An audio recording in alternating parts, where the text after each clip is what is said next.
Namaste, you are welcome to our virtual class run by NPABSAN Kaski of Nepal. Then today I am here to teach you social studies of class 8. And under the unit federalism in Nepal, today we are learning province number 5. And before it, I am warming up the lessons what I taught you in previous classes. In previous classes, we learned about province number 1, province number 2, Bagmati province, Gandaki province, and there we studied about physiographic feature, their location, their area, population, religiosity, their culture, attractions, physical, social, economic sector of the provinces concerned. Today we are reading about the province number 5. Now I am drawing your attention towards the screen. I have their map and it has been divided into 7 provinces and now we are reading on province number 5. Province number 5, it is located in middle part there and it has the area of 19737 square kilometer, which is the 13.01% of total land area of Nepal. And it has a population 4499272. It is 16.99% of total population of the province of Nepal, and its capital is Budva. Now we are talking about the physiographic coverage of province number 5, and it occupies that hilly region and Tarai region of Nepal, and the climatic characteristics or characteristics of the vegetation, they are included. 2 types of vegetation, 2 types of physiographic regions have been included there in province number 5. Now we are talking about the number of districts. There are 12 number of districts. You can see there on the screen: Bake, Bardia, Dang, Rodba, Rukum, and Palpa, Rwandehi, Kabilbastu. These are the districts. And the rivers flow there.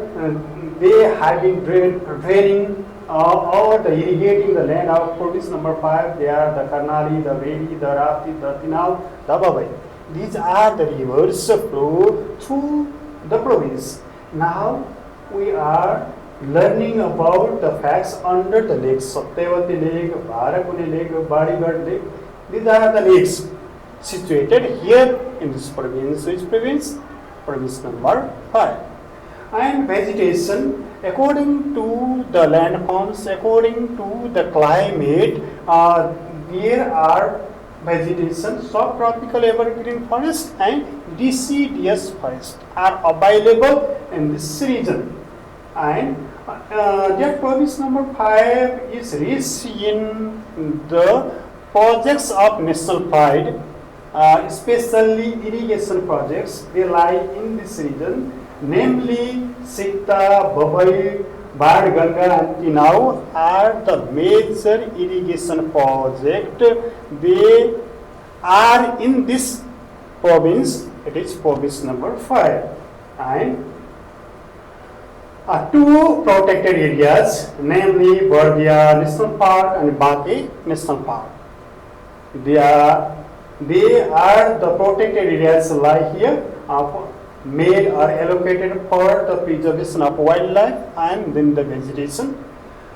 And the races of the tribe, they live here in this region are Brahmin, Kshatri, these are common races. Tharu, Magar, Muslim are the peculiar or residential race live here. And now we are talking about religious sites. Lumbini, it is the birthplace of Gautam Buddha. It is the holy place where the preacher of the peace, Lord Buddha, was born. Then Bageshwari, Surgadwari, Riri are other religious sites of the province.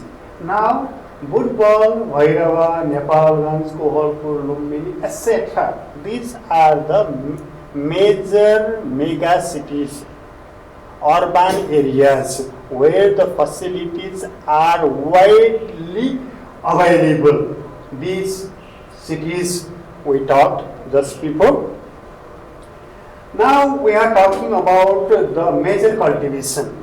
While reading about major cultivation, we may get the area where coffee is grown. When we observe, when we visit Gulmi Palpa, coffee field can be seen. Then oilseed and sugarcane can be available towards the southern part of this province.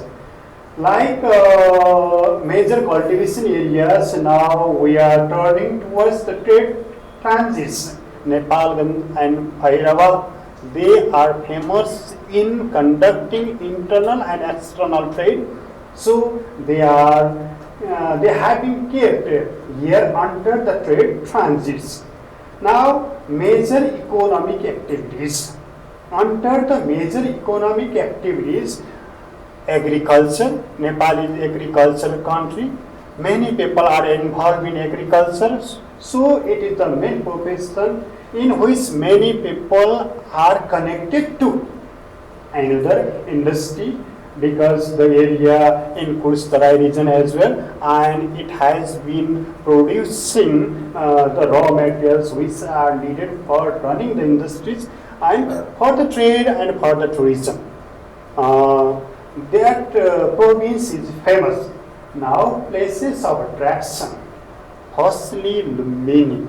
I already told you here, it is the hub place of Oriental culture. Oriental means Eastern culture, where Gautam Buddha or his whole life and the proof can be seen there. And Thakur Dwara, Tharu culture and tradition. These are the major attracting things and activities. So what we can observe here in province number 5. Likewise, now we are getting into potentialities. Potentialities, it is clear because we have been learning. I have been using the word very often. It is the possibility which can be done here in this region, tourism development, because the province number 5 is rich in natural sceneries and then the pilgrimage.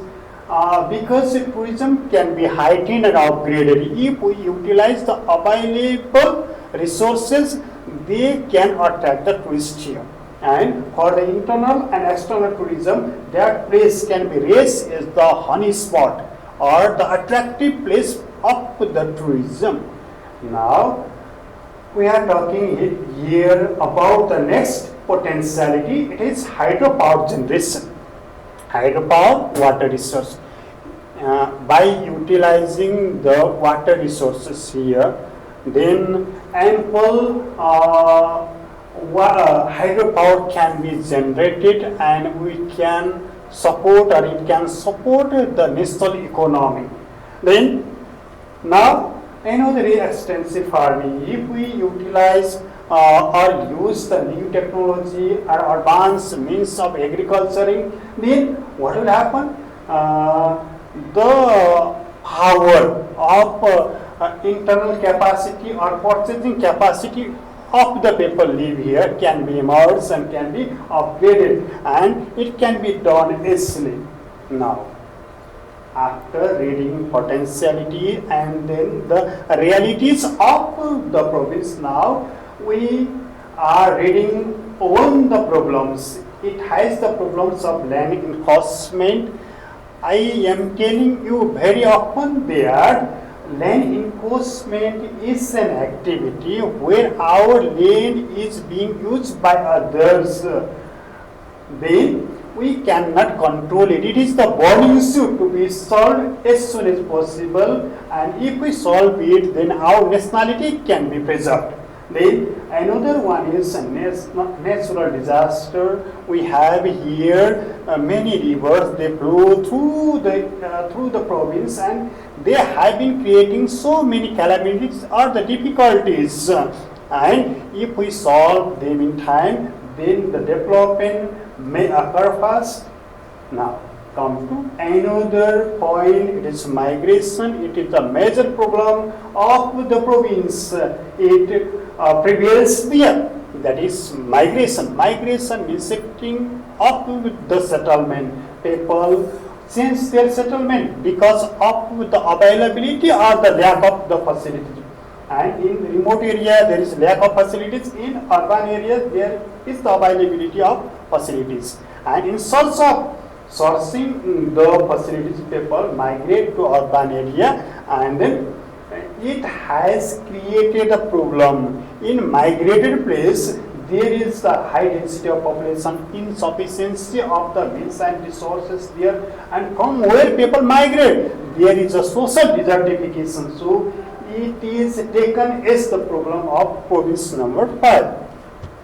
And now we are talking about the administrative body or head of administrative body. I have two figures here on your screen. One belongs to Shankar Pokhrel, and he is the chief minister, and another belongs to Dharmanath Yadav. He is the governor of the province number 5. Then they have been working to make the administration of the region good and well. Now we finished our lesson on province number 5. It has so many facts and figures in number or in the words. I think you collected all the facts and figures as I told you just. Dear students, after reading the chapter, we are turning towards the home assignment to be done by you. The first question reads thus: list out any 5 physical features of province number 1. In it, you should include the geographical features, features of climatology, features of the vegetations and the temperature. Likewise, the next question relates to collect any 5 specialities of province number 5. In it, you should write the cultural diversity there, lingual diversity there, religious diversity there, and then the serenity or beautiful sceneries of the area. We ended today's lesson in this way. Now, I hope you understood the whole lesson clearly. Then, now I am ending today's lesson. Thank you. Have a good day.